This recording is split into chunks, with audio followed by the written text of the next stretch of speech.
Radio Ancoa presenta Piedra Roseta, un programa que clarifica la contingencia del país desde la perspectiva de Linares. Jueves 19 horas en el 95.7 FM, en TV5 Linares y plataformas digitales. Piedra Roseta, programa interactivo con un destacado equipo de panelistas.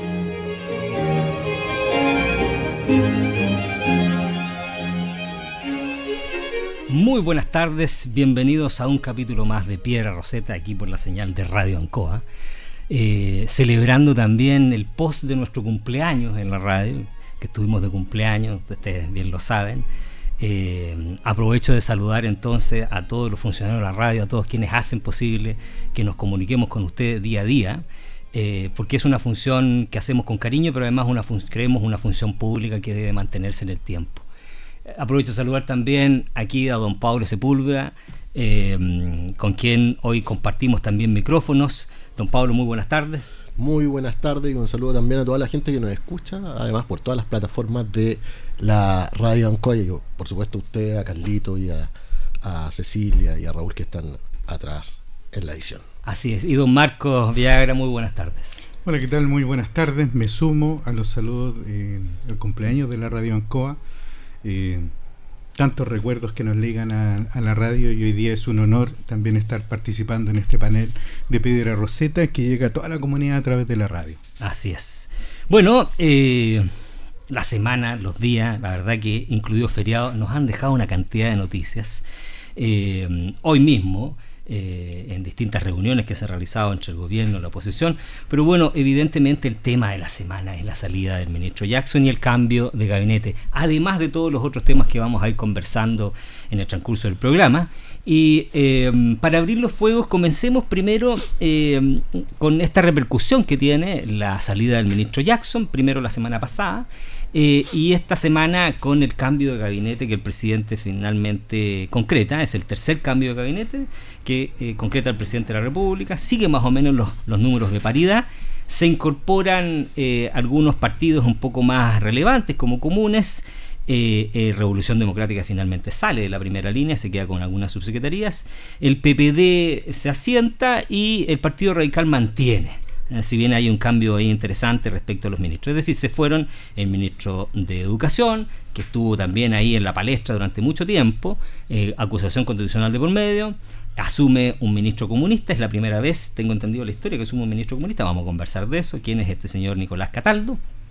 Asume también una nueva ministra de Minería, que algunos dicen refuerza la entrada del bacheletismo al gobierno, más que del socialismo democrático, del bacheletismo. Una nueva ministra de Bienes Nacionales, la ministra Toro se va a Desarrollo Social, que es un ministerio en el que evidentemente, por una cuestión evidente de lo que era la esencia de este gobierno, debería haber sido quizás el ministerio más importante, el de Desarrollo Social.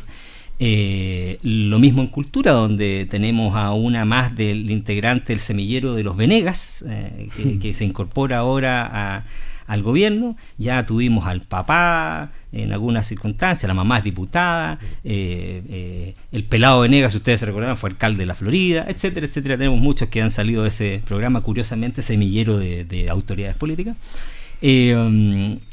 Entre otros de los ministros que fueron nombrados, digamos, ayer en el cambio de gabinete.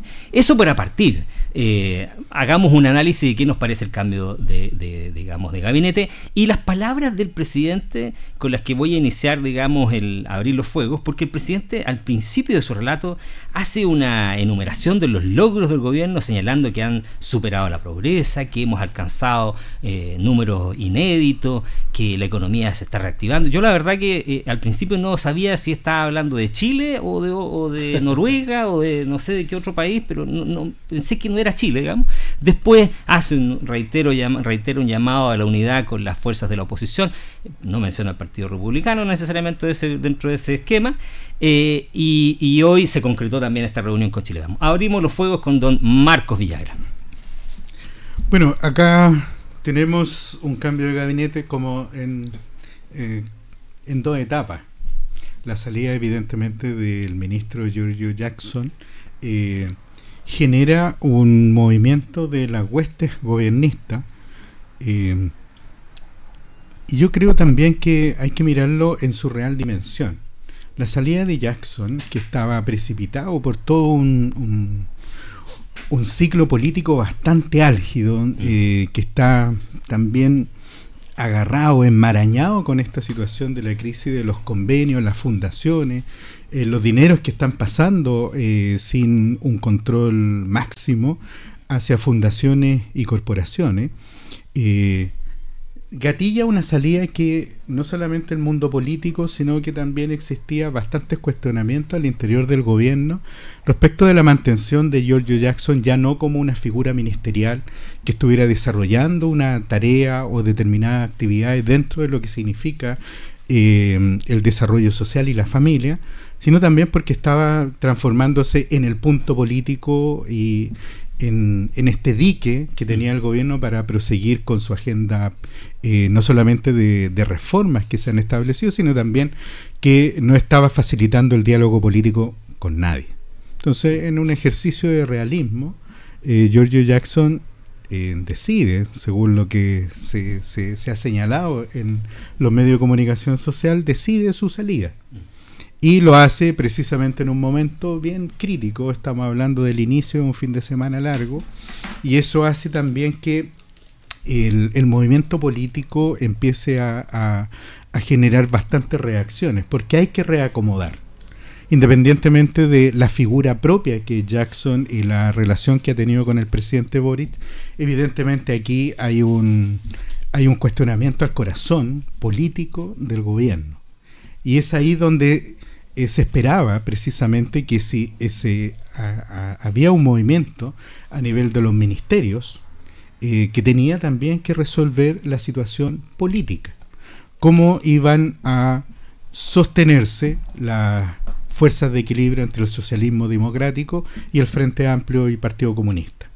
Y el resultado que tuvimos, básicamente yo lo señalaba en el off the record, me pareció que fue un movimiento bastante poco audaz, un mini cambio de gabinete, porque estamos hablando de gabinetes sectoriales que tienen sus problemáticas propias, pero que no resuelve en definitiva tampoco el nudo político que hoy día tiene el gobierno respecto de cuál va a ser la gobernanza de aquí hasta el término del periodo presidencial. Si es socialismo democrático puro, en el sentido de ir haciendo reformas que vayan en consonancia con una política de los acuerdos, o derechamente uno que tenga que ver más con el Frente Amplio y Partido Comunista, que tiene una visión más radical acerca de qué es lo que debe intervenirse y cómo debe intervenirse. Entonces, yo creo que también esto pone un punto o nos saca completamente la pelota del área chica del gobierno. Porque hoy día, si estamos pensando en cómo se está moviendo el comité político, está muy difícil encontrar un vaso de comunicación entre el Ministerio del Interior, la Secretaría General de Gobierno, la Secretaría General de la Presidencia y fundamentalmente con el Ministerio de Desarrollo Social, que se había transformado también en un punto importante dentro del comité político para definir hacia dónde se dirigen las políticas públicas. Entonces, en la raya para la suma, me parece que un cambio de gabinete en 2 etapas, gatillado por una situación muy contingente que estaba ocurriendo con el ministro Jackson, pero que no necesariamente va a descomprimir hoy en día el necesario diálogo político para darle una salida al programa de gobierno. Me tomo eso último, Pablo, de que dice Marco a propósito de si esto es suficiente para descomprimir el ambiente político, porque la oposición ha señalado que también aquí hay responsables que están en otras áreas. Claro. Acaba la tarde también renunció el presidente de Revolución Democrática, el senador Latorre. La directiva en pleno. La directiva en pleno, entendiendo que ahí hay un acto que justifica responsabilidad también. Yo creo que hay que reconocer que ahí asumen un grado de responsabilidad, sea la buena o la mala, pero asumen un grado de responsabilidad. Pero me pregunto si otros que están en el gabinete asumieron su responsabilidad. Por ejemplo, el ministro Montes. O la misma ministra Vallejos, que en el fondo es la vocera no vocera, porque en realidad sale a decir cosas solo cuando le conviene, parece, ¿o no? Mira, tú hiciste un punto cuando dices que en cierto modo el presidente de Revolución Democrática habría asumido su responsabilidad, a mí me parece bien extraño que lo haga ahora, cuando pierden su cuota de poder dentro de los ministerios, y no lo haya hecho cuando se desata el caso Convenios. Porque ahí sí que debió haber responsabilidad. En esa oportunidad La Torre debió haber renunciado y la directiva en pleno, o al menos haber puesto su cargo a disposición como presidente del partido. Renunciar porque le sacaron un ministro una pataleta de cabros chicos. Segundo, lo de Boric es la crónica de una muerte anunciada que se venía arrastrando y a mí me da la impresión que con las mismas palabras de Jackson, con las mismas palabras que utiliza Jackson, yo tomé la decisión de salir. Esa mismo me refuerza a mí que él tampoco quiso hacerlo antes. No hubo de su parte, hablando en términos de amistad ya con el presidente, no hubo responsabilidad de él en términos de amistad con el presidente de haber dicho, sabes que yo estoy siendo tu piedra de tope. Claro, que lo hemos dicho aquí muchas veces. Recuerden ustedes que Jackson es el niño protegido de una ex concertación. Sí. Cuando Michelle Bachelet también lo protegió en su momento. El pacto de agresión, digamos, por las elecciones de diputados, entonces, de primera elección. Y es el mismo quien ha gatillado un suerte de frenesí de una juventud del Frente Amplio en contra de aquellos que él mismo lo protegieron. Entonces, aquí hay una pasada de cuenta. Recuerden ustedes que Jackson fue el principal precursor en el fallido proceso constituyente anterior de que se eliminara el Senado. Por lo tanto, sus mismos senadores en su minuto, aquellos que en ese minuto iban a ser senadores o se iban a postular a senadores, empezaron a tomar distancia de él porque lo veían a Jackson con una posición muy de acaparar poder. Ahora, respecto a la composición del gobierno, recuerden ustedes cuando se hablaba de la teoría de los círculos concéntricos. Y a mí me da la impresión, yo he escuchado por ahí dentro de la gente de mi propio sector, de que esto habría sido cosmético el cambio de gabinete, y a mí me parece que no. Porque fíjate que la salida de Jackson por sí sola es un cambio tremendo en el gabinete. Por sí sola es un cambio tremendo en el gabinete. Porque recuerden ustedes que de la composición inicial, primogénita de este gobierno, acuérdense ustedes que Jackson fue el primer habitante del Palacio de la Moneda.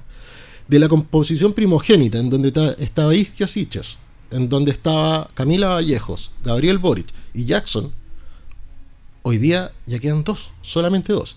Y como tú bien dijiste, Héctor, Camila Vallejos ya se aleja. Sí. Ya está en la segunda mitad de este gobierno y ya no está pensando en el legado de este gobierno. No. En sus propias palabras, ya no está pensando en el legado. Está pensando en su oportunidad, así es, su ventana de oportunidad hacia el futuro. Por lo tanto, se tiene que alejar de este gobierno. Claro. Entonces, ¿con quién queda Gabriel Boric? Solo. Porque ya no tiene a Jackson, que era el más férreo amigo de visión, de objetivo, ¿cierto? Sí. Saliendo Jackson de este equipo, lo que tiene que hacer es quebrar esa teoría de los círculos concéntricos, en donde estaba al medio el Frente Amplio.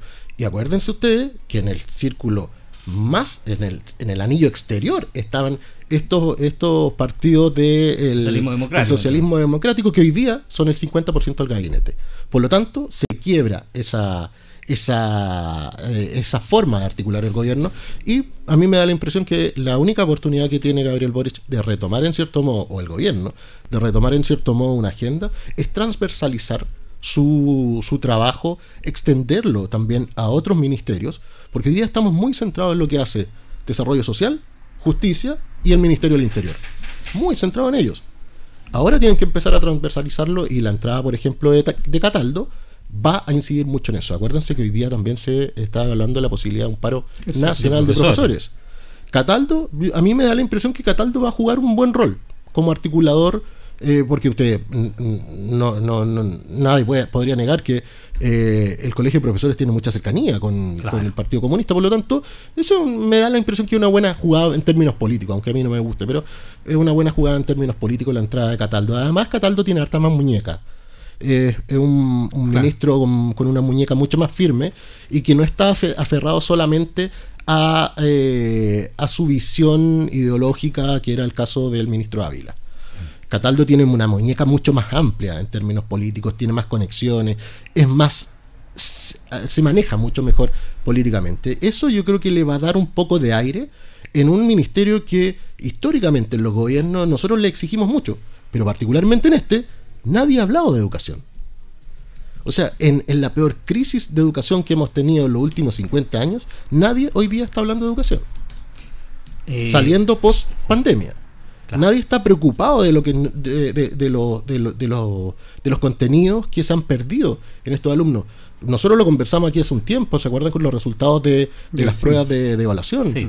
O sea, las condiciones en las que está la educación chilena hoy día, evidentemente no va a repercutir mañana, pero sí en 10 años más, 5 años más, o cuando estos chicos quieran entrar a la universidad, los niveles de ingreso de base o de piso para los futuros profesionales va a ser muy bajo.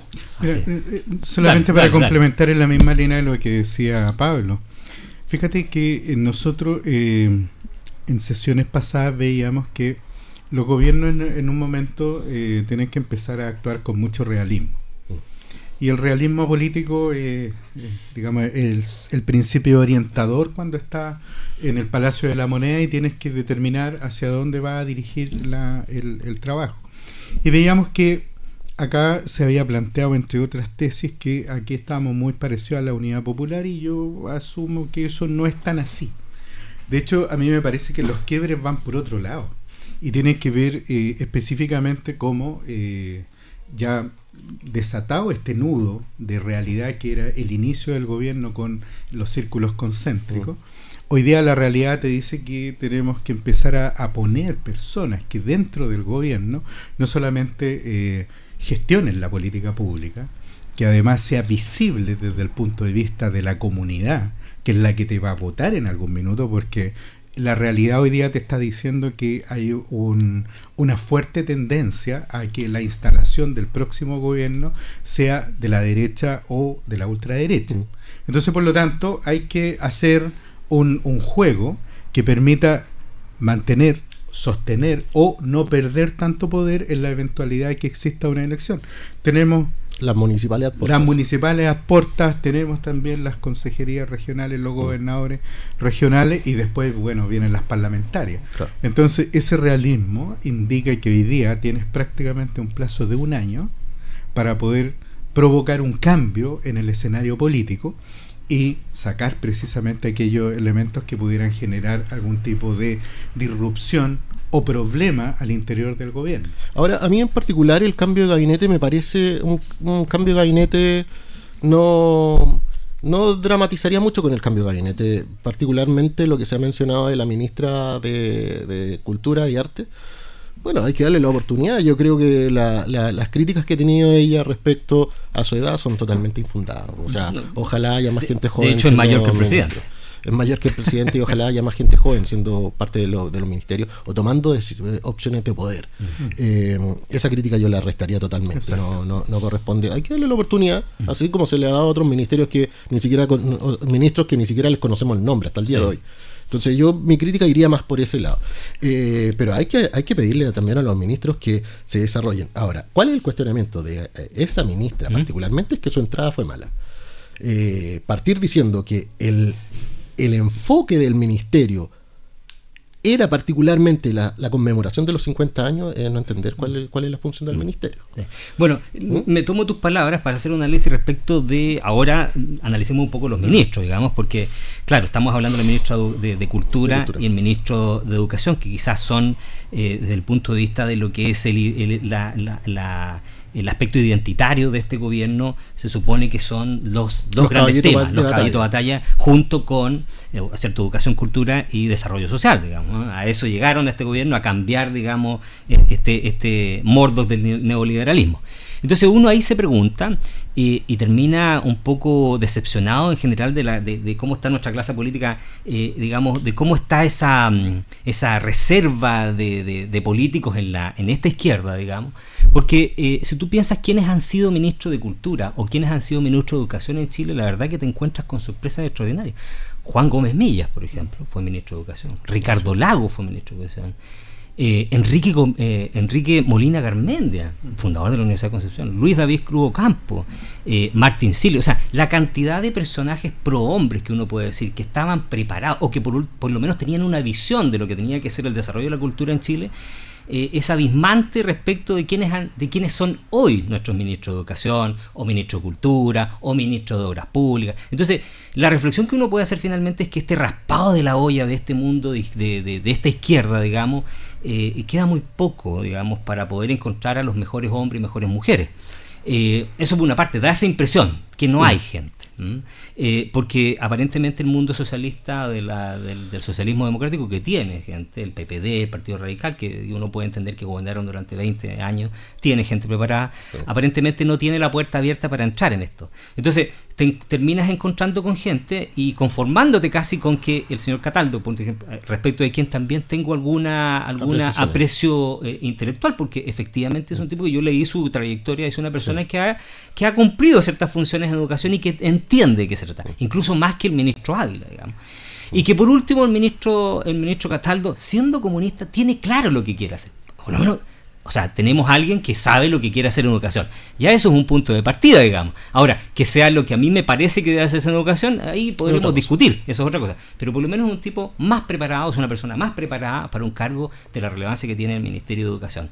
Ahora, lo que ocurre en los demás ministerios, vuelvo a insistir, es sintomático de la falta de capacidad que tiene este sector político para encontrar, para responderse qué es lo que quiere hacer en el país. ¿Por qué digo esto?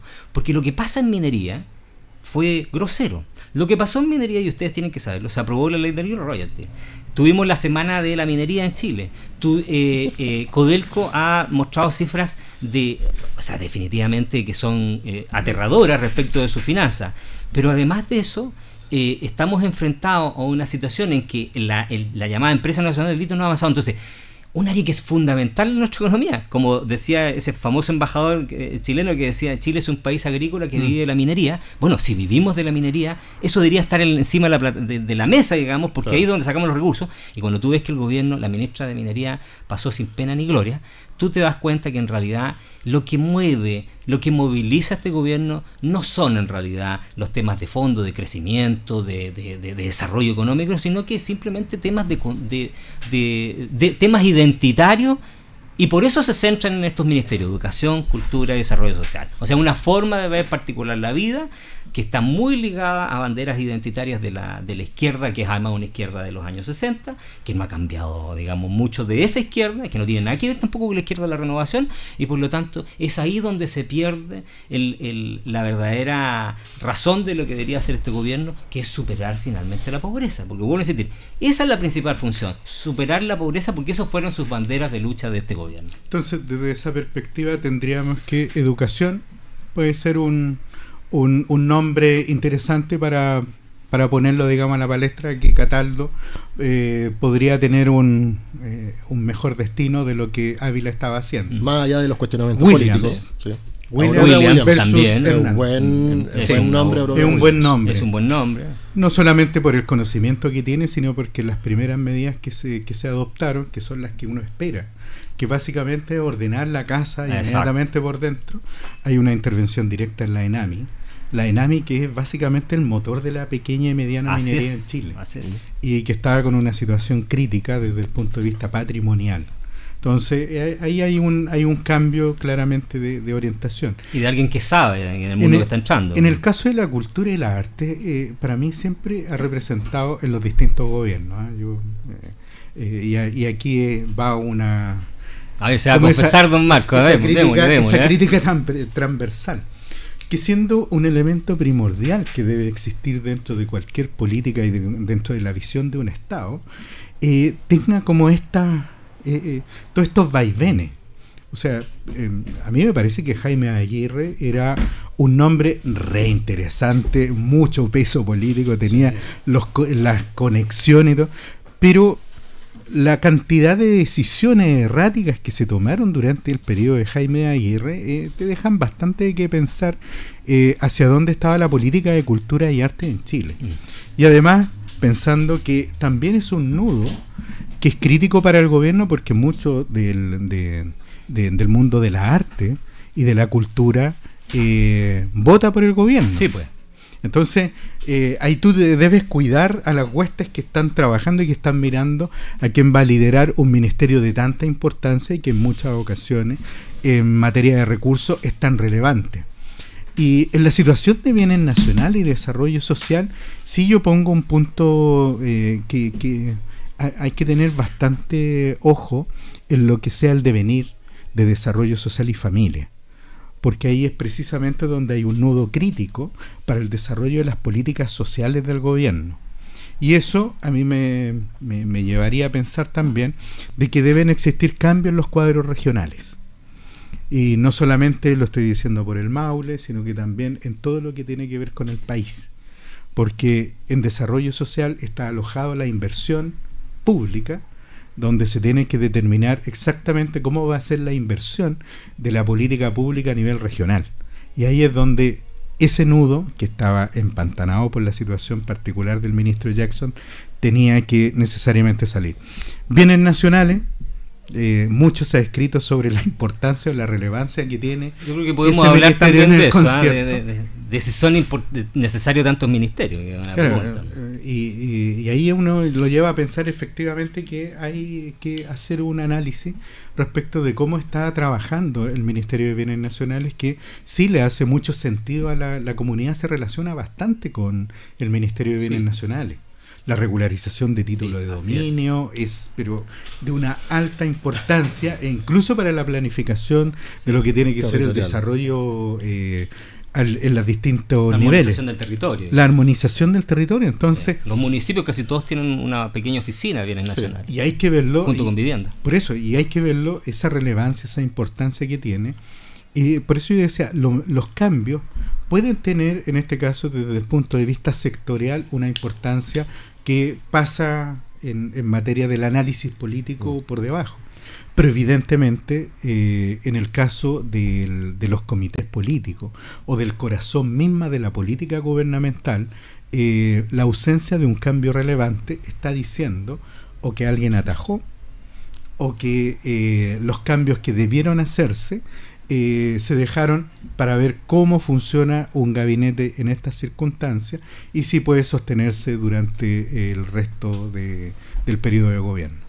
Pablo, déjame preguntarte, porque quedó en el aire también, si estos momentos así que están a la baja, digamos, y sobre todo cuando tú mismo lo planteabas, a veces casi la irrelevancia de ciertos ministerios, ciertos nombres de nuestros ministerios, no permite cuestionarse también, ya que estamos hablando de eficiencia en el gasto, de en qué se gastan los recursos públicos, también si es pertinente esta cantidad de ministerios, si efectivamente Chile requiere esta cantidad de ministerios, o si se pueden reunir en otras reparticiones o funciones, como algún momento se planteó, y yo recuerdo el único presidente que ha dicho en algún minuto y trató de eliminar algunos ministerios fue Ricardo Lagos, trató de juntó vivienda con bienes nacionales o bienes nacionales, pero es una discusión que pocas veces se da.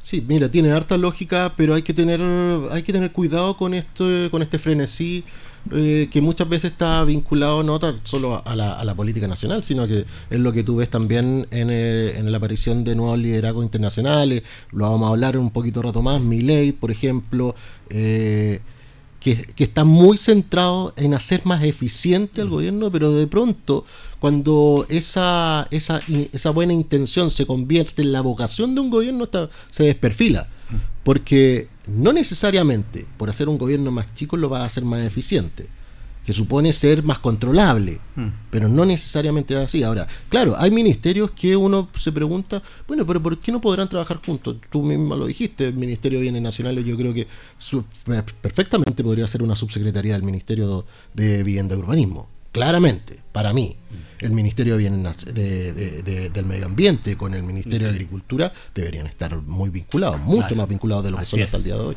El Ministerio de la Mujer con el Ministerio de la Familia. O el Ministerio de la Familia, claro. Desarrollo Social y Familia. Claro. Deberían estar en un mismo ministerio. El Ministerio de las Culturas y las Artes debería estar con el Ministerio de Educación. Claro. Eso, si me lo preguntan bien a la rápida, pero creo que ahí hay un trabajo que hay que hacer más eficiente el trabajo del ministerio. Y quiero volver un poquito a los nombres.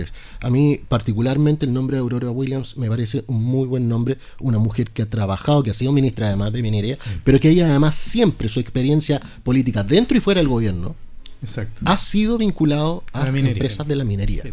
Y ojo, hay un dato ahí Fue que tal vez Seremi no- de Minería. y fue Seremi de Minería en Arica, y antes fue ministra de Minería, entiendo. Antes Sí. de ser Seremi. Ya, Sí, después fue Seremi. Ya. Es un paso raro, pero Sí. entiendo que fue así. Muy francés. Pero ojo que además minería, a propósito de lo que tú conversabas del litio, que yo tengo un reparo enorme también ahí, minería se llevó, no sé si ustedes saben, que Ana Lía Uriarte está trabajando en el Ministerio de Minería, es asesora de minería. Ya, no, Ana Lía Uriarte, ese punto no lo recuerdo. una mujer de peso. Yo creo que ese tipo de decisiones también representa a favor del presidente Gabriel Boric. Yo diría que esa es un una buen decisión punto. bien tomada, y tal vez está reforzando, porque además hay una cuestión que es muy relevante, que tú lo dijiste. Codelco ha presentado sus peores números en años. Y la Estrategia Nacional del Litio era una ventana. La Estrategia Nacional del Litio presentaba hitos que había que seguir. Los hitos ya no te están cumpliendo los tiempos. Ya la Estrategia Nacional está creada, pero los hitos ya no se han cumplido. El primer hito era la creación de la Empresa Nacional del Litio. Eso no vamos a tener ni siquiera para el próximo año, creo yo, la creación de esa Empresa Nacional del Litio. Por lo tanto, ya perdimos la ventana del litio. Quienes van a poder hacerlo van a ser las empresas privadas. La explotación más grande en el litio van a ser las empresas privadas, y el gobierno se va a tener que terminar acostumbrando a esa idea, porque va a haber en tan desventajosa posibilidad frente al crecimiento de Argentina y otros países que también tienen reservas de litio. Sí. Pero esto tiene que ver con la oportunidad en la que lo Y extraes. que también tienen estrategia. Y que tienen estrategia. Pero tiene más que ver con la oportunidad en que Exacto. arrancas. Por eso. No si lo haces o no. Es la oportunidad, el tiempo, lo previsoriamente que lo hagas. Porque eso te genera un factor de competitividad mucho más amplio. Yo creo que en materia de litio nosotros estamos perdiendo mucho. Y vamos a seguir perdiendo si es que ya no se abre la puerta que entren los privados directamente. Se están encargando unos estudios a universidades de Estados Unidos para abordar cómo se podría desarrollar. Tenemos las principales mineras del mundo en Chile. El know-how existe en Chile. O sea, si nosotros somos desconocidos en el mundo, si por algunas cosas nos conocen, aparte de por Salas, Zamorano, Allende, Pinochet, Sánchez, nos conocen por el cobre por la minería, y claro, por la minería. sí. Entonces ahí hay un tema que es relevante. Ahora, respecto a los demás ministros, yo concuerdo contigo. Cataldo tiene más allá que a mí no me guste particularmente por su posición política y por lo que ha hecho, por sus dichos y todo eso, pero es un gallo que es inteligente y que me da la impresión que le va a rendir buenos frutos. La ministra Jara en Desarrollo Social, sí, la ministra Toro, perdón, ya dio cuenta de haber hecho un trabajo. Acuérdense que ella estuvo a cargo de la reconstrucción, ¿cierto?, después de los incendios en Biobío. La ministra Arredondo, Carolina Arredondo, bueno, habrá que darle su tiempo, y alguien dijo en la mañana, bueno, pero si lo dijo bien despectivamente, pero bueno, si el Ministerio de las Culturas y las Artes tampoco es tan relevante, dijeron. Yo no creo que sea poco relevante, pero tal vez sea una oportunidad y tal vez nos termine tapando la boca a todos. Así que hay que darle la oportunidad. Déjame complementar solo respecto del litio, porque es un tema que también a mí me apasiona, para darle la palabra después y cerrar un poco este tema del cambio de gabinete. Argentina, según los cálculos que tienen los países productores, Argentina el 26, o sea, el 2026 ya no supera como el segundo país exportador de litio, porque tienen 26 proyectos aprobados ya, y ellos no tienen una política nacional del litio como la que pretendemos tener nosotros, y ellos simplemente... Entiendo que sí tienen una política nacional. No tienen una política propiamente tal como la que nosotros tenemos, sino que ellos tienen un sistema abierto donde pueden concesionar rápidamente, porque además una como un sistema minera, federal es como un estado federal, tiene cada uno de sus estados unas políticas propias particulares en esa materia, y ya tienen 26 proyectos aprobados. Entonces, efectivamente, nosotros ya pasamos la ventana del litio, ya no la tomamos, digamos. Entonces, vamos a quedar muy atrás. Vamos a pasar del segundo ya al tercero en 2 años más, y de ahí quizás vamos a ir bajando, porque efectivamente, si no hay reglas claras, no van a invertir. Entonces, por eso yo apuesto a Williams, creo que puede ser que William haga un punto de inflexión, sí. Sí, es que y es precisamente en esas visiones donde hay que no solamente sumar la experiencia, más allá de la juventud, como decía ese noble poeta que es Ricardo Arjona, pero sí la experiencia y también yo creo que la red de relaciones y contacto, porque Williams lo que demostró durante su paso por el Ministerio de Minería es que supo articular muy bien la conversación y la comunicación público-privada. Es que conoce muy bien el negocio. Es tal cual. Lo conoce. Pero entonces, ahí tengo un punto. Porque acuérdate que la ministra Hernando de Minería sabía lo que yo sé de medicina. De derecho espacial, Sí, decía. de derecho espacial. Sí, pero disculpe, pero no tengo un punto, porque si fuera por eso, perdónenme que te haga el contrapunto, pero si fuera por eso, Máximo Pacheco, que es el gerente general de Codelco, es un tipo más preparado que Aurora Williams, y un tipo más conocedor del ámbito de las energías y de la minería.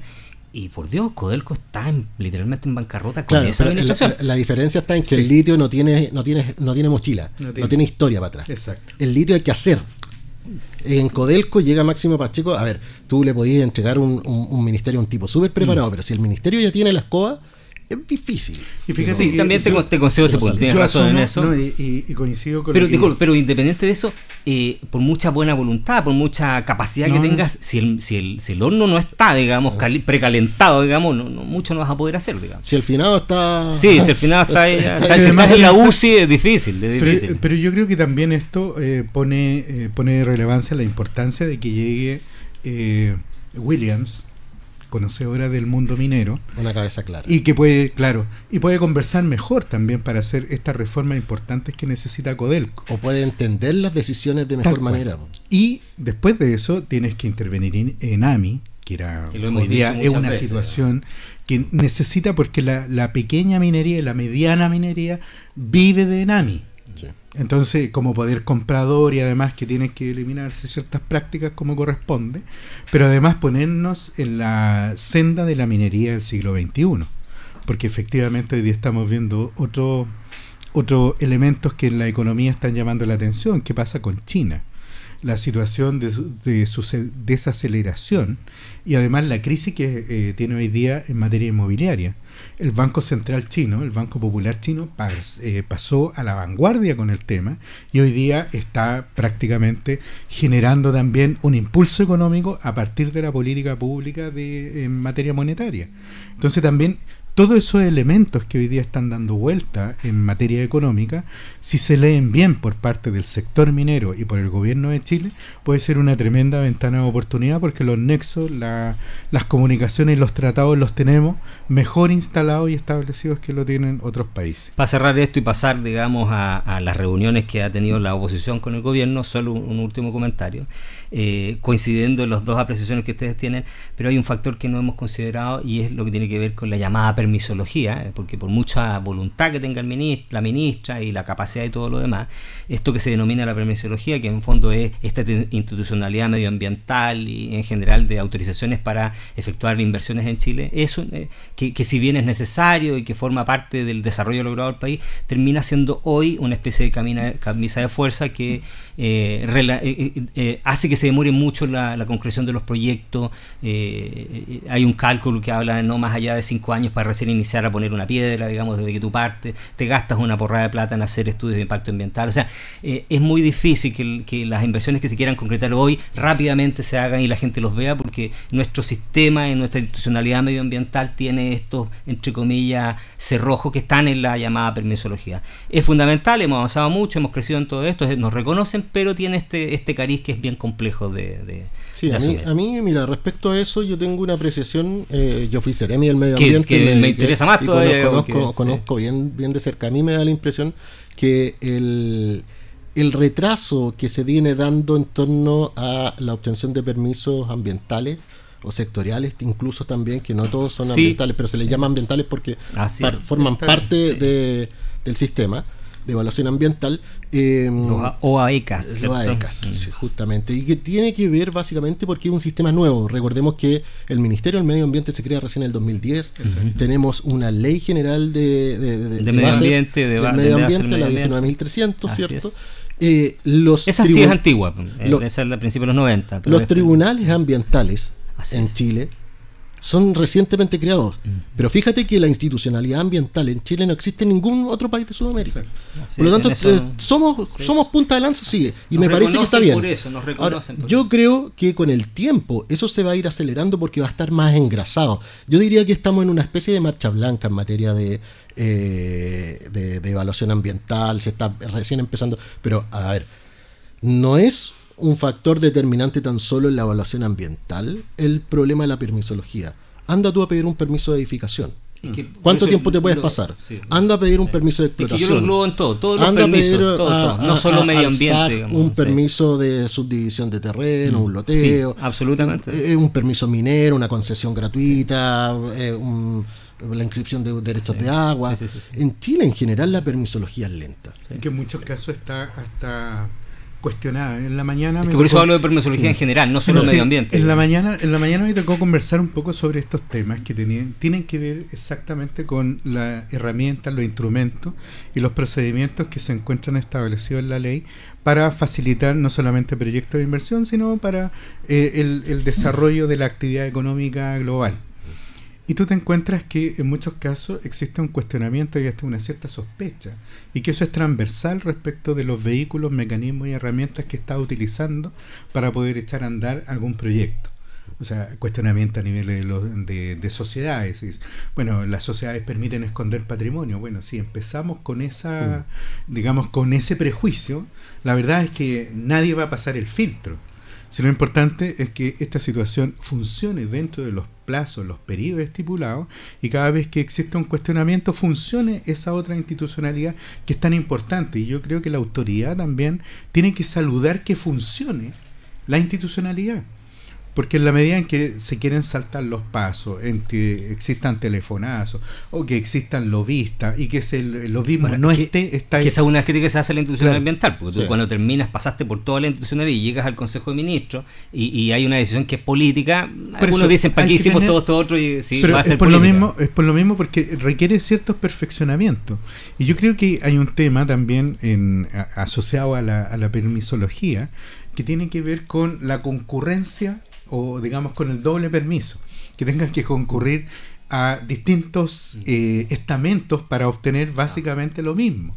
La ventanilla única que se reclama. Tanto ventanilla única, además que debe existir este concepto de unificar aquellos procedimientos que en algunos casos pueden surgir incluso como políticas sumamente interesantes para resolver problemas. Veámoslo en el caso de la emergencia, donde tiene que haber una orientación a que se resuelva el problema de tenencia, por ejemplo, de tierra, a que se resuelvan los problemas de certificaciones, y ahí funciona todo muy rápido porque existe un criterio orientador. Pero si tú lo vas determinando eso como situaciones de excepcionalidad que pasan a tener un criterio de carácter general, un problema. Lo vemos con los tratos directos versus las licitaciones públicas. Claro. Lo hemos visto en otras situaciones donde el tema de la probidad, si no está bien abordado, puede terminar desbordando precisamente la política pública, el cuestionamiento, y ahí es donde se genera un cerrojo bueno, que nuestra normativa necesita modernizarse, ¿cierto? Pero es un sistema que está caminando. Y si no, preguntémosle a Javier Milei, que no sé si lo vieron, dijo que él va a eliminar el Ministerio de Obras Públicas y va a crear un sistema a la chilena de concesiones y de institucionalidad a la chilena. Así que ahí tienes un ejemplo que nuestra política quiere un ministerio funciona de concesiones más que un ministerio de obras públicas. Lo dijo ella. A ver, si uno lo piensa, no es tan descabellado, aunque a mí no me gusta. No es tan descabellado tampoco. Sí, a eso iba adelante cuando hay que mirar la política internacional, cuando se empieza a plantear esas posibilidades de ir reduciendo algunos ministerios. Bueno, que él reduce, deja Javier Milei 6, creo, 4, 6 por ahí deja. ¿Sí? Porque dice, bueno, si esta cuestión el chorreo no va al pueblo, va a quienes trabajan en el Estado, porque en Argentina pareciera ser que así funciona. Tú trabajando en el Estado recibes el chorreo de las grandes ganancias del país. Si no trabajas en el Estado te tienes que hacer... Mira, no me acuerdo quién contaba hace un tiempo una anécdota. Tú en plena pandemia, tú ibas a Argentina y cuando estábamos en pandemia, para poder vacunarte en Argentina tú primero tenías que hacer un filtro. Claro. Primero el vacunatorio VIP. Claro, es que en Argentina los primeros que se vacunaron fueron los funcionarios públicos. Sí, los políticos. VIP, famosos. Políticos, funcionarios públicos. El primero que se vacunó, me entiendo que fue un gobernador. O sea, esa era la escala. Después que fuera funcionario público y después que perteneciera al partido. Y después el pueblo.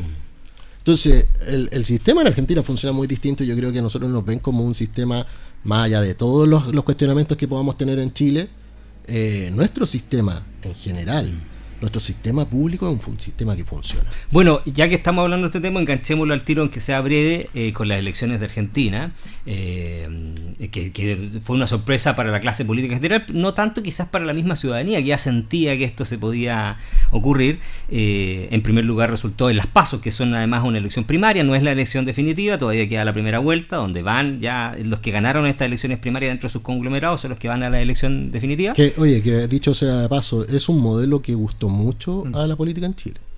Las PASO, bueno, ahí tengo mi reparo, pero sí, es cierto. Y después las elecciones finales, que es la segunda vuelta, donde Javier Milei obtiene sobre el 31%, que es podemos, si queremos hacer algún parangón, no es exacto, porque de hecho hoy día se ha hablado mucho de esto, que no son lo mismo, pero podemos decir que es como el sector republicano en Chile. O sea, en todo caso, vuelvo a insistir, con mucho hay diferencias. Luego la derecha tradicional en Argentina vendría a ser Larreta y Bullrich, que es Juntos por el Cambio, y Patria Algo, que vendría a ser la izquierda, que es Massa, donde casi Massa obtiene 20 y tanto, la derecha tradicional otro 20 y tanto, 26, 27, y Milei 31. Media parecía la elección que tuvimos aquí, el presidente Boric, Kast. Y se plantea que Milei estaría en la primera opción de obtener. Aquí es lo que viene ahora finalmente, si es que el candidato de la izquierda tradicional argentina, el kirchnerismo, logra remontar, que es el ministro de Economía, o si bien la derecha se reúne y designa, o sea, se pone detrás de uno de los dos candidatos, sea Bullrich o Milei, para hacer la pelea y desbancar el kirchnerismo. ¿Qué les parece, don Marco, a ustedes esa situación? Bueno, ¿se puede replicar algo de lo que pasó en Chile? Bueno, es que Argentina, al son del tango y de los buenos cortes de carne. Fíjate que a mí me llamó mucho la atención las PASO, no solamente, digamos, por el modelo. Bien interesante. Milei iba solo. Entonces, la apuesta de Milei era convocar. Entonces, una alta convocatoria como punto político era importantísimo. Y logra instalarlo. Pero, digamos, frente a cero cuestionamiento respecto de su propuesta política, a diferencia de los otros que se midieron, específicamente tanto la derecha tradicional como el kirchnerismo representado por Massa, se fueron a medir con los propios. Ahora, el problema de la convocatoria fue lo complejo para esas dos coaliciones, porque rankear menos que Javier Milei, que la novedad, es un punto interesante para el análisis. Votó sobre el 70% del padrón, sí, así que pero está además legitimizado. Por eso, y me preocupa la siguiente fase. O sea, si Milei logró instalarse con su discurso en un 30%, ¿va a tener la capacidad de seguir creciendo o se estancó? La gran pregunta que hoy día tienen en los foros argentinos. Lo segundo es que con el aparato del Estado que hoy día tiene a disposición Massa, va a tener la capacidad de convocar a un sector de la derecha que no está y que puede pertenecer incluso a esas bases del kirchnerismo, que no estaba muy de acuerdo con el gobierno de Fernández y con lo que representa Massa, o menos con Cristina Fernández. Claro. Pero desde el punto de vista, digamos, de la instalación, porque tú muy bien lo decías, ir contra la masa que representa los funcionarios públicos, los gremios que son tan fuertes en Argentina. Creo que casi 3 millones de argentinos son funcionarios públicos. Y además de eso tienen los gremios, porque Milei tiene un discurso bastante fuerte en contra de los sindicatos, en contra de agrupaciones que son históricas y que mueven masa electoral en Argentina. Entonces, hablarle a ese grupo de personas que hoy día necesita tener una solución más allá de pertenecer a una coalición política, sino que está machacándosela en el día a día, es un tremendo objetivo.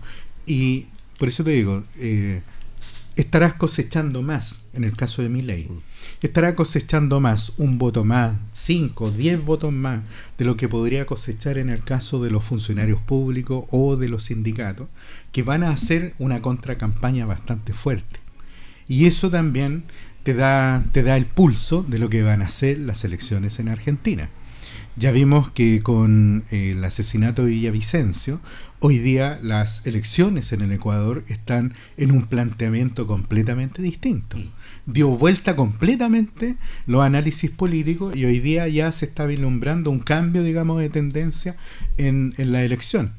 Pero sabemos que en el día de la votación las situaciones pueden cambiar y que pase, porque ya, digamos, desde el punto de vista de las elecciones de Argentina se señala que eventualmente puede haber otro tipo de resultado en una elección de segunda vuelta, y esa situación también sería, digamos, para tomar la anotación fuerte de cómo debería ser en Chile la próxima elección presidencial. ¿Voto bronca, voto hastio, o en realidad Milei está haciendo un cambio como él plantea? No, yo creo que Milei tiene un mundo grande del electorado que está, claro, en bronca, está hastiado de la política en Argentina. A ver, es que la política en Argentina es muy distinta.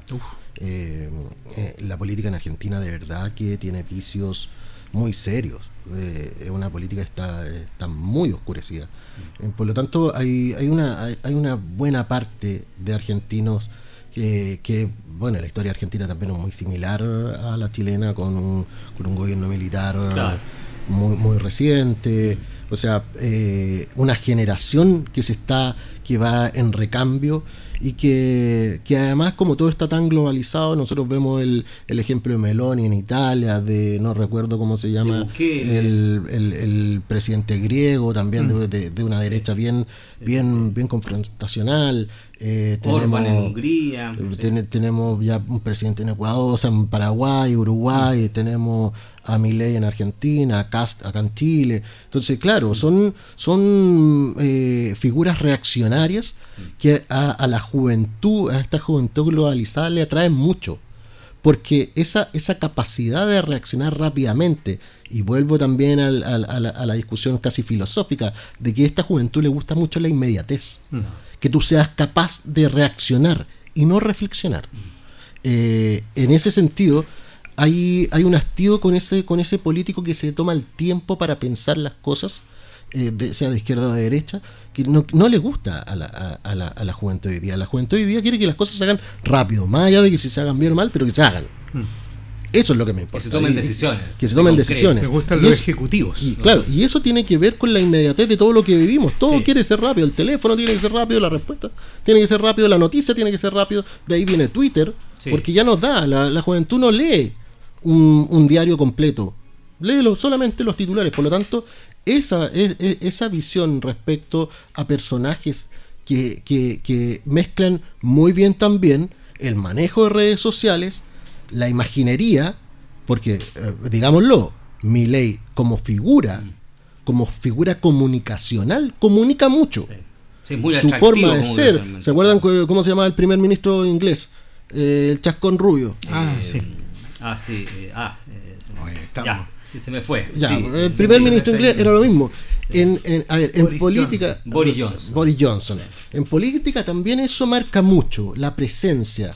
Lady Di es una de las principales figuras. O sea, la imagen que ella proyectaba también le genera Donald Trump. Pero mira, incluso en lo que tú estás diciendo es tan válido que uno de los elementos que esto se viene estudiando de Goebbels. Goebbels escribió en su momento, claro, el ministro de Planificación le dijo, mira, su discurso puede ser muy potente, se lo dijo a Hitler, pero la gente lo tiene que identificar. Entonces el bigotito chaplinado aparece precisamente porque tú ya lo identificabas, no solamente y Milei tiene todos los elementos, o sea, el chascón, la casaca, el ser reaccionario, el contestar rápido, el gritar. Johnson lo mismo, entonces Trump... Johnson era el niño rebelde de la política inglesa, que nadie da un peso por él. Pero claro, construyen un imaginario en su entorno, en su forma de ser, en su forma de expresarse, en su forma de vestir, que es atractivo para un público, un electorado político que no está acostumbrado a las vicisitudes lentas de la política antigua. Pero lo que decía Copano, por ponerte un ejemplo más local, Gabriel Boric. Sí. Fíjate también que Copano hacía esos parangones precisamente porque del estudio sesudo. ¿Cuál de los dos político? ¿Fabricio o el otro? Fabricio. Que Fabricio decía, mira, lo más curioso es que dijo, yo analizo a todos los digamos de esta ultraderecha fuerte y todo, y los personajes que hay, y a nosotros nos tocaba el más fome, dijo. Ah, sí, Cast, lo dijo. El más fome. Sí, o sea, y siendo fome, dice, tendrá esa capacidad, digamos, para convocar a la masa, como la que tiene Milei o como la que puede tener Johnson, Meloni y otras personas que, claro, tú la identificas incluso, o Trump, que la identificas, digamos, entre 1000. Tú dices, ese es, ahí está, reconozco el discurso, reconozco... O sea, Santi Abascal en España también. Exacto, es lo mismo. Entonces son fórmulas probadas, pero y acá lo que tenemos es precisamente saber, y es por eso que... es una diferencia en nuestra idiosincrasia. Y lo conversamos en algún minuto. O sea, en algún minuto puede salir, digamos, alguien de la ultraderecha o de republicanos que diga, oye, hay que ser el outsider y que tenga estas características, esta gracia. Yo creo que eso no va a ocurrir. Nuestra cultura no nos da para eso. Pero sí tenemos Héctor, opiniones distintas. Pero Héctor, el ejemplo de Gabriel Boric es el mejor ejemplo de lo que estamos hablando. Una persona sin capacidades para haber sido presidente, que llega a la papeleta por cuestiones de la política, pero que nadie hubiese dicho que iba a ser presidente de Chile antes. Y que hoy día estamos pagando costos de su incapacidad. Sí. Solo para terminar, yo creo que no gana Milei. Coincido en alguna de sus planteamientos. Creo que Argentina necesita un gran cambio, pero no pasa por ahí. Yo creo que gana Massa. Yo creo que la política en Argentina se van a reacomodar y van a elegir el diablo conocido por el conocer. Y ahí yo creo que va a terminar ganando más. Con esto, a la vuelta podemos conversar un poco más, pero vamos a la necesaria pausa. No se despegue de nosotros. Ya volvemos en unos momentos más.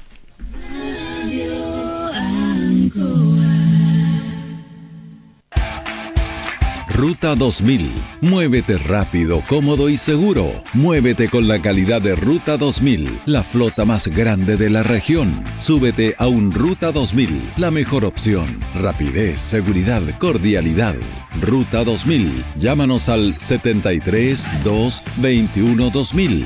73 222 2000, 73 222 2001, 73 233 0911. Prefiera Ruta 2000. Ruta 2000. Elígenos porque simplemente somos los mejores. Atención vecinos, vuelve la super oferta del local Gas Maule. Solo por este 17 y 18 de agosto, lleve su carga de 15 kilos con 4.000 pesos de descuento, solo en nuestros locales. Venga, retire y ahorre. Acérquese ahora a 14 Oriente 0219 Talca o en Colo Colo 1110 en Linares y compruebe usted mismo la calidad y duración de Gas Maule. Te invitamos a Expo Chile Agrícola 2023, el encuentro de capacitación más grande del país, 22 y 23 de agosto en el Mercado Mayorista Lo Valledor y en expochileagrícola.cl. Más de 100 actividades, seminarios, talleres de capacitación, mercado campesino, muestras de maquinaria, más de 80 instituciones presentes y la participación de Brasil como invitado especial. Inscríbete gratis en expochileagrícola.cl. Gobierno de Chile, presentes por un mejor futuro.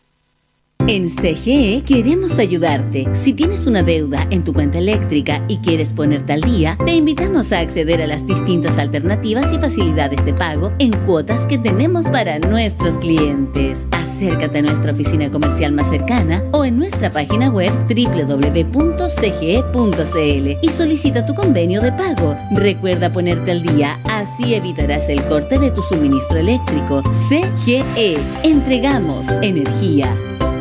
Coaniquem presenta Campaña Nacional contra el Fuego Transparente. El fuego transparente es el fuego que hierve silenciosamente en todas las casas del país y que si no es controlado puede marcar la vida de miles de niños y niñas. Sí, El fuego transparente es el agua caliente del hervidor, el que se ha convertido en la causa número 1 de hospitalizaciones por quemaduras infantiles. Por eso, únete a la campaña nacional contra el fuego transparente, porque el agua caliente también quema. Descubre más en coaniquem.cl. Coaniquem, todo por el niño quemado. Bienvenidos a Clínica Macromédica, centro de salud que le entrega una amplia gama de servicios en cómodos espacios, consultas médicas en variadas disciplinas, laboratorios para exámenes generales y específicos, escáner, radiografías, salas de espera, cafetería, estacionamiento. Clínica Macromédica, en Brasil 572 Linares. Atiende de lunes a viernes de 8 a 19 horas y los sábados de 8 a 13 horas. Atención vecinos, vuelve la super oferta de local Gas Maule. Solo por este 17 y 18 de agosto. Lleva tu carga de 15 kilogramos con 4.000 pesos de descuento. Solo en nuestros locales. Venga, retire y ahorre. Acércate ahora a 14 Oriente 0219 Talca o Colo Colo 1110 en Linares. Y comprueba tú mismo la calidad y duración de Gas Maule. Todos los días nace un niño como yo, con fisura labiopalatina. Y para poder sonreír como tú, tengo que pasar por 5 operaciones y más de 180 atenciones de especialistas en mis primeros 18 años de vida. Un puzzle que tardaré 18 años en completar. Por eso, la pieza más importante eres tú. Haz tu aporte en unidosporunasonrisa.cl y ayuda a sonreír a niños con fisura labiopalatina. Fundación GANS, el Hospital del Niño con Fisura. Dale la pieza que falta. Sintoniza con el planeta. En este invierno, ahorrar energía está en tus manos. Desenchufa aparatos y apaga luces que no uses. Aprovecha la luz natural para iluminar espacios. Prefiere electrodomésticos con calificación energética eficiente. Conoce nuestra calculadora de consumo energético en www.luzlinares.cl. Con más conciencia, Luz Linares, sembrando energía.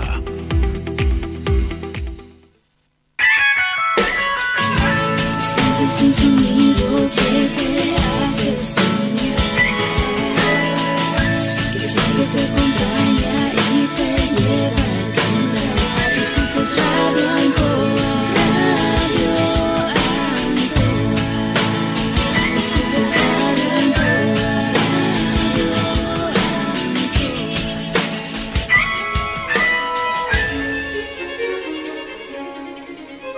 Bien, estamos de vuelta aquí en Piedra Roseta. Espero que le haya servido estos minutitos para descansar, comer algo, porque aquí seguimos en esta maratón de Piedra Roseta, conversando de los temas que creemos son relevantes para que usted también se haga una opinión, se forme una opinión de lo que está pasando en el país, en el mundo, y de estos temas que creemos que por responsabilidad cívica usted también debe conocer.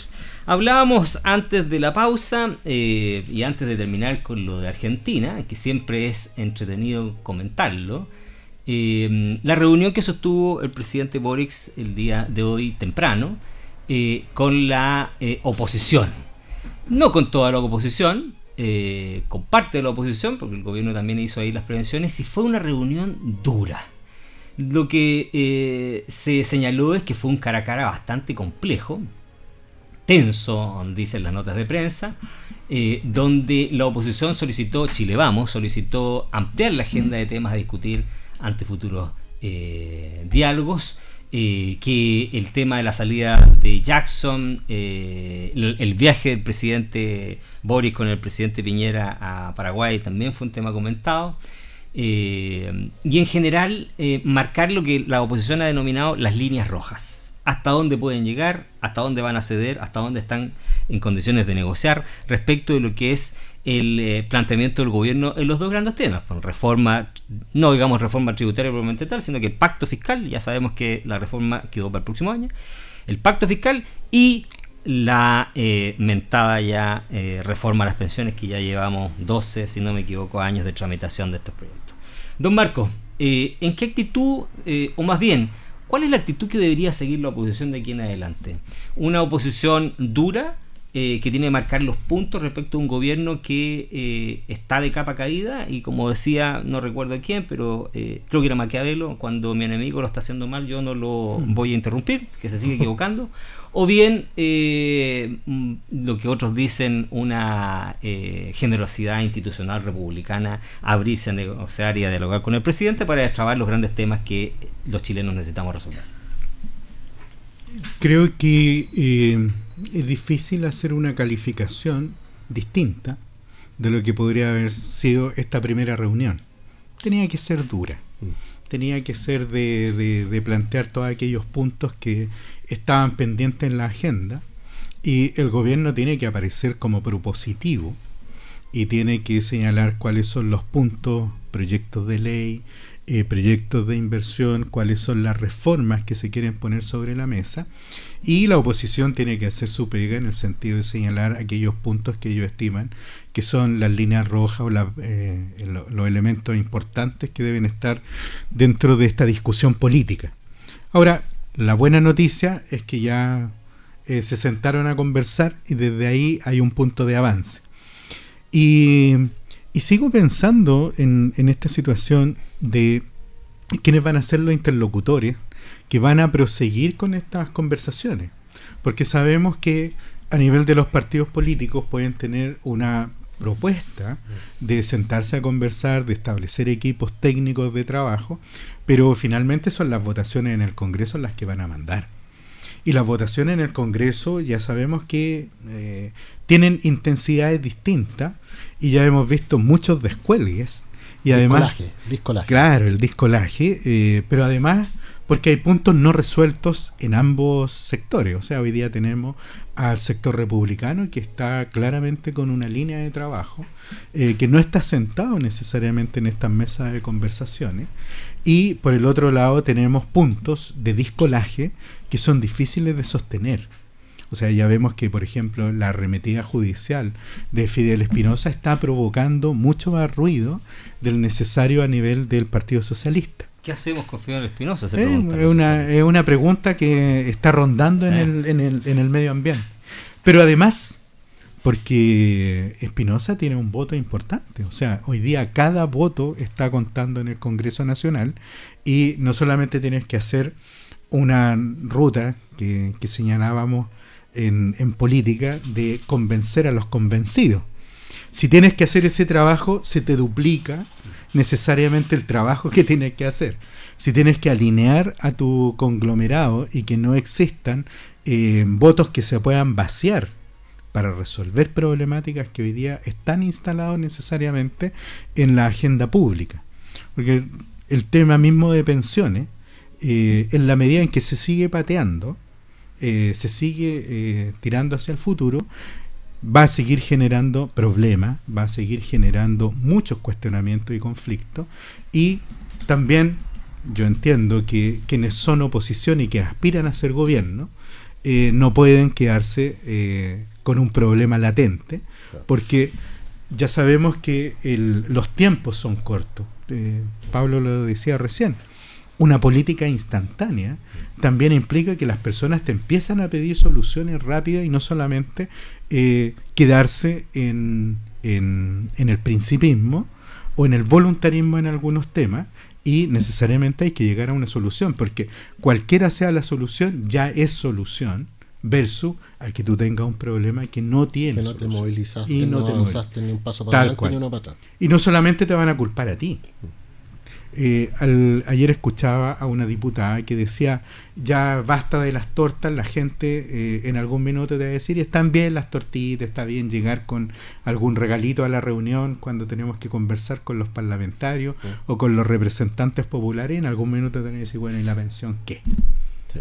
Es distinto que tú digas, mira, yo estoy impulsando que se mejore la PGU, pero te van a decir, pero no la tengo, o sea, en la cuenta bancaria o en el pago de la pensión no lo estoy teniendo, y cuando no lo tengo, la responsabilidad empieza a ser colectiva. Claro. ¿Y a quién tú recurres? Al que te dice, yo no estoy dentro de esa solución colectiva. Sí, yo, mira, tomando un poquito de lo que acabas de decir, y volviendo al tema del discolaje y a la atomización que tiene la política chilena, esta convocatoria creo que es una apuesta del gobierno de invitar a algunos partidos de la derecha, a Chile Vamos particularmente, una apuesta. Primero por una cuestión que es el primer gesto después de la salida de Giorgio Jackson, es tema para el gobierno. Que en cierto modo el presidente también quiere como zanjar agua y decir, bueno, ya salió Jackson y yo sigo trabajando y esta cuestión el gobierno tiene que continuar. Sí. Pero segundo, es una apuesta que tiene algo de riesgo, porque cuando tú invitas a algunos y no a todos, esos que quedaron fuera quedan mayormente sentidos. Más allá de que la excusa del gobierno siempre es decir, bueno, pero es que Chile republicano siempre se restó, desde un inicio se restó y le respetamos esa decisión. No, señor, porque no tan solo dejaron de invitar a republicanos, tampoco están invitados los partidos del centro, que no son ni de izquierda ni de derecha, claro, son los partidos bisagra, el PDG. Que son hoy día ya no tenemos en esta atomización, no tenemos partidos menores. No tenemos partidos sin mucha voto vale, sirve. Cualquier voto vale, y hoy día los conglomerados pequeños tienen 4, 5, 6 parlamentarios que pueden hacer la diferencia. Entonces, un riesgo, creo yo, un riesgo innecesario. Además, a mí me cuesta desacoplar la agenda ideológica del gobierno con las grandes transformaciones que quiere avanzar, y creo que es muy difícil hacerlo cuando por un lado te sientas a conversar con un presidente que parece ser dialogante en la mañana y en la tarde te está diciendo algo completamente distinto. Onofre Jarpa. De hecho, eso fue uno de los requerimientos, que se desdijera y que pidiera disculpas por lo dicho con Onofre Jarpa. Otro de los requerimientos es que el 6% va a cotización de cuentas individuales, y el gobierno está en la antípoda. El 6% va todo, lo ha dicho la ministra Jara en todos lados donde ha podido decirlo, va todo a cotización colectiva, ¿cierto? Entonces yo creo que es muy difícil desacoplar la agenda ideológica del gobierno de sus actos públicos con la oposición, porque además viene el 11 de septiembre. O sea, de aquí al 11 de septiembre va a ser una guerra política. Guerra bien entendida, para que nadie vaya a decir que yo estoy llamando a nada, pero va a ser una pelea política de trinchera. Y después del 11 de septiembre ya vamos a estar preocupados de las elecciones, de la definición de los candidatos, de los cores que van a renunciar. Entonces la política va a estar muy cruzada por la contingencia de aquí para adelante y de lo que pueda pasar el 11 de septiembre, porque acuérdate que ya desde hoy día en adelante tú prendes la televisión y hay documentales, hay convocatorias, hay marchas, no sé en qué habrá quedado el tema del paro de los profesores, qué va a seguir pasando con Araucanía. Eso es lo que le interesa a la gente, y evidentemente, claro, hay una convocatoria que hace a la gente, a todas las fuerzas políticas, a que avancemos en el tema de pensiones, pero avanzar en el tema de pensiones con alguien, con un interlocutor que sea válido, es lo más relevante. Y yo no sé si el gobierno hoy día tiene un interlocutor válido para esta discusión, porque como bien tú decías, la discusión, si bien es cierto un avance, conversarlo con los partidos políticos, pero esa no es la sede de la discusión. La sede de la discusión es el Congreso. Y es allí donde van a ser los mismos parlamentarios, por más participantes de un partido político, que van a decir, ojo, a mí el partido no me da órdenes de partido. Yo me debo a mis votantes. Y cada uno es un mundo. Por lo tanto, la sede de la discusión es el Congreso. Y ahí es donde presenta flaqueza al gobierno, y yo creo que Álvaro Elizalde en algo ha venido a construir una suerte de puente, pero un puente que todavía es colgante. Pero entonces la pregunta es cómo en algún momento se tienden los puentes, porque tú tienes razón, si el gobierno negocia solo con los partidos políticos y en esta historia ya conocida, y con algunos, y en esta historia conocida de discolaje, de los descolgados, la verdad que es un poco lo que le puede pasar lo mismo que con la reforma tributaria, se reúne a negociar con los empresarios, pero en realidad hay que negociar en el Congreso. Entonces, ¿cómo tendemos puentes? ¿O no se van a tender puentes? Es que hay que hacerlo con todos los partidos. Finalmente, pero a eso voy, pero ¿Cómo? ¿El presidente renunciando a sí mismo? Pero porque hoy día, por presidente... ejemplo, la convocatoria pudo haber sido a todos los partidos. Ya, voy a eso, porque el presidente un día dice una cosa y la otra. Porque, por ejemplo, en España nos convoca a todos, a toda la fuerza política, a un pacto de que esto nunca más va a ocurrir respecto del 11 de septiembre. Pero por otra parte, días después, en el viaje a Paraguay, invita al presidente y dice, al presidente Piñera, dice, esto es tanto republicano que se sorprende, pero a la vuelta le echa la culpa a Onofre Jarpa. Entonces, ¿cómo tú logras un consenso? Porque la derecha, pongámonos del lado de la derecha ahora, la derecha dice, esto es una relación medio esquizofrénica, porque en la mañana me dicen que hace calor y en la tarde hace frío, no porque las condiciones del tiempo lo digan, sino porque se le ocurrió al que lo está diciendo. Entonces, ¿cómo tiendes puentes con alguien con quien respecto tú no logras tener certezas de lo que en realidad está pensando o quiere hacer? Yo por eso creo que en esta parte, cuando empieza la política propiamente tal, tú tienes que establecer canales de reuniones, de conversaciones muy formales, que es lo que sale a la luz pública, pero también está este famoso concepto de la cocina política o de la conversación informal. Yo la reivindico la cocina política. Sí, a muchos le odian la palabra, pero yo creo que es súper necesaria. Entonces, en la parte, digamos, de las conversaciones que tienen que ir más con la informalidad, donde también se abordan aspectos tan importantes como estas líneas, estas declaraciones de que estamos hablando, de que se está llevando adelante una agenda o de temas en los cuales se tiene que conversar. Y en la parte informal es donde me faltan un poquito más de elementos, porque precisamente aquellos partidos donde podemos decir que son partidos menores o más chicos, básicamente dentro de la política, no estos grandes conglomerados como lo que representa hoy día Chile Vamos, tú empiezas a notar que existen también ciertos quiebres en la discusión. Y ahí es donde a mí me interesaría saber específicamente en la informalidad cuáles son los temas que se están conversando. Y por eso la relevancia de tener, tú lo señalabas, interlocutores válidos. Interlocutores que tengan la capacidad también de plantear los temas y establecer agendas de trabajo que sean altamente convocantes. Y lo otro es que los parlamentarios o las noticias que deben venir de los parlamentarios tienen que ver con cómo están avanzando en los grandes proyectos de ley que hoy día están en discusión en el Congreso. Porque nos ha faltado mucho de esa información. Sabemos mucho de lo que opinan respecto de la contingencia política o lo que debiera ser el Ejecutivo. Pero falta toda la otra bajada que tiene que ver con aquellos proyectos de ley que se están aprobando o que están en fase de discusión y respecto de los cuales hoy día tienen cero o ningún avance. Mira, es importante lo que tú dices, porque déjame ligarlo con dos noticias que parecen un poquito, digamos que pasan desapercibidas, pero que no tuvieran relevancia, pero son tremendamente importantes. Salió una encuesta el día de ayer, que es la encuesta que realiza el INE, respecto de el promedio o el ingreso laboral promedio en Chile, y que es mensual, ¿cierto? Y dice que el año 2021, estamos con un desfase, pero dice en 2021 el promedio de sueldo que reciben los chilenos fue 681.039 pesos. Cuando tú empiezas a desglosar eso, te das cuenta de que aquí viene lo complejo.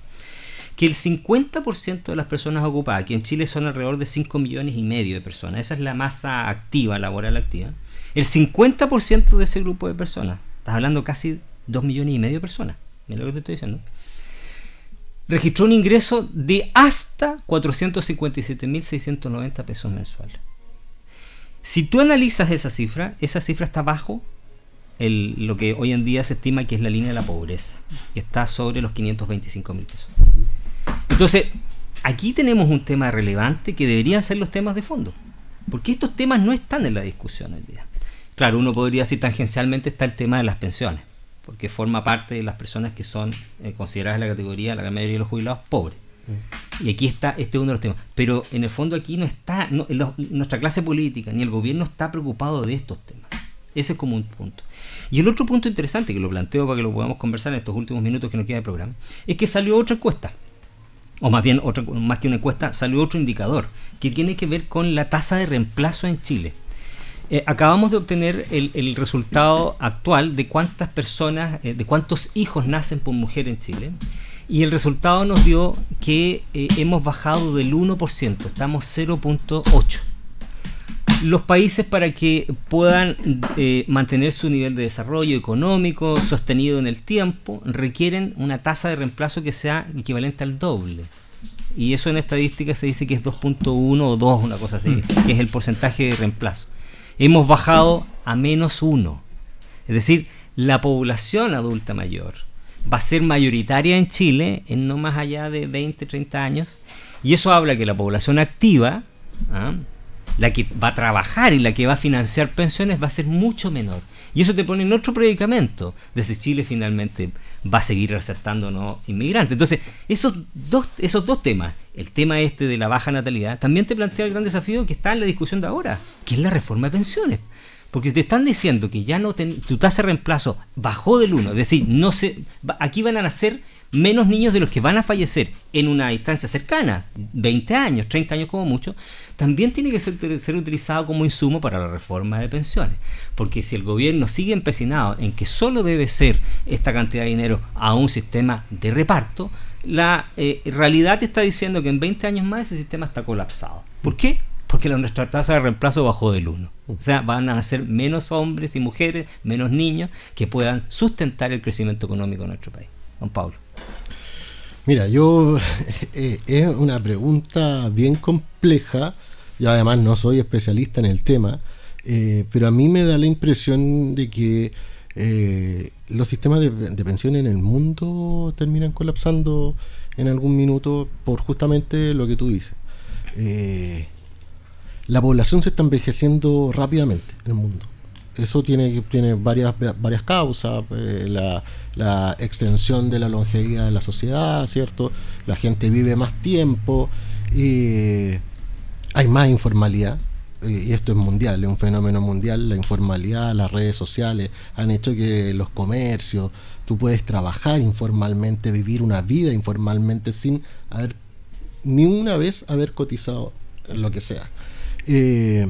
Y eso evidentemente va reduciendo la tasa de personas que imponen y va aumentando exponencialmente aquellos que requieren posteriormente ese beneficio que es la jubilación. Y eso en ningún número te da, es muy difícil. Yo conversaba hace pocos días con un amigo, me decía, es que mira, yo no puedo entender cómo ustedes defienden a la AFP, no es que yo las defienda, pero cómo ustedes defienden a la AFP si mira las pensiones miserables. Yo he trabajado toda mi vida, llevo 20 años trabajando y voy a recibir 370.000 pesos de pensión según lo que me está ganando. Bueno, le digo yo, pero ¿tú cuánto ganas? No, gano 700.000 pesos. Ya, le digo yo. ¿Y tú revisaste cuánto de lo que te está diciendo la AFP es tu aporte a tu fondo previsional? Me dicen, no lo he visto. Bueno, revísalo, un 52% puede ser tu aporte, el otro 48% es solamente rentabilidad. ¿Y tienes lagunas? Saca la cuenta y haz el ejercicio. Si tú no hubieses tenido nunca lagunas y si hubieses trabajado constantemente, lo más probable es que tu pensión proyectada sería muy distinta a la que tú planteas. Claro, porque mi amigo además trabaja justamente vendiendo cosas sin dar boletas, trabaja en negro, digamos, trabaja que lo hemos dicho negro. Muchas veces. No voy a dar el nombre de él, pero yo le dije, bueno, pero justamente por lo que tú haces es que no tienes una buena tu proyección de pensiones es mala. Ahora, si tú trabajaras formalmente, eso te cambia totalmente. Pero la tentación de trabajar en negro es que, claro, reciben mucho hoy día, pero es muy poca la gente que tiene la previsión de mirar hacia el futuro y decir, bueno, tal vez sobreviva 20, 30 años más sin tener la oportunidad de trabajar y tengo que juntar plata para eso. Ahora, eso también, mira, y yo voy a mezclar esto con otro tema. La tasa de fondos previsionales o el número que te termina dando también está complementado con qué construiste tú cuando fuiste un trabajador, porque muchos de los pensionados llegan a su jubilación sin ser propietarios, por ejemplo, de una vivienda, con una salud muy mala, muy desmejorada. Por lo tanto, lo poco que reciben como pensión lo terminan gastando en arriendo o lo terminan gastando en salud, y eso evidentemente es algo que se tiene que evaluar desde otra perspectiva. Eso lo podría evaluar con una política nacional de vivienda, con una buena política nacional de vivienda, pero lamentablemente el presidente Boric tampoco ha hecho mucho esfuerzo. El otro día A propósito del caso del megáfono sí. afuera de La Moneda, reiteró las 260.000 viviendas, que es una meta totalmente o imposible de cumplir. Pero lamentablemente, como ya nos acostumbramos a que el presidente dijera cosas que él sabe que no las puede cumplir, pero las dijera al voleo para que lo escuchen, nadie dice nada. Yo solamente en el caso de pensiones, y fundamentalmente con estos dos elementos que tú señalas como parte del análisis, si nosotros hacemos una proyección, digamos, muy objetiva respecto de la situación de las pensiones, tendemos a, siempre lo digo, mentirnos a nosotros. Nuestro sistema de pensiones, o el sistema, o los sistemas de pensiones que conviven, son sistemas de pensiones que están pensados para un mundo, una realidad, y con, digamos, fuerzas completamente distintas y muy distorsionadas de lo que significa la evolución y la proyección en el tiempo.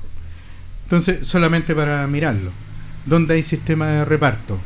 Hoy día lo tenemos básicamente en Fuerza Armada y en el caso del sistema privado de pensiones, que es básicamente la orientación única para una comunidad que está necesitando otro tipo de respuesta.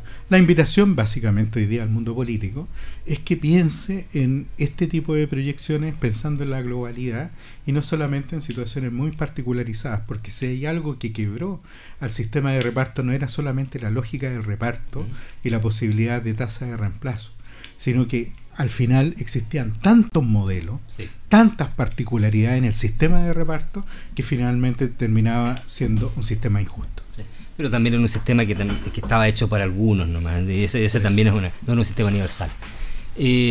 Ya en los últimos temas, digamos, vuelvo a insistir con los datos respecto al sueldo. Es muy difícil que alguien logre tener una pensión digna si es que gana 487.000 pesos promedio. Entonces, como lo decía bien Pablo, si tú ganas 484.000 pesos, no es muy imposible que tengas una pensión que supere incluso eso. Entonces, ahí están los grandes temas a la discusión.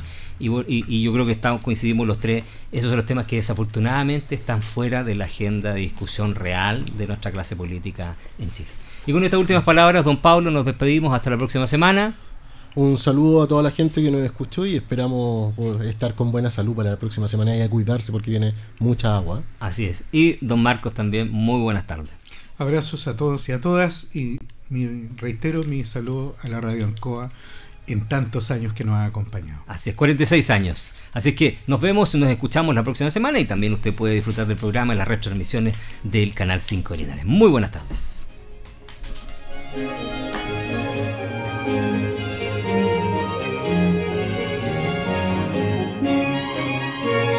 Radio Ancoa presentó Piedra Roseta, análisis de la actualidad y la importancia de conocer el nuevo orden. Informarse es vital.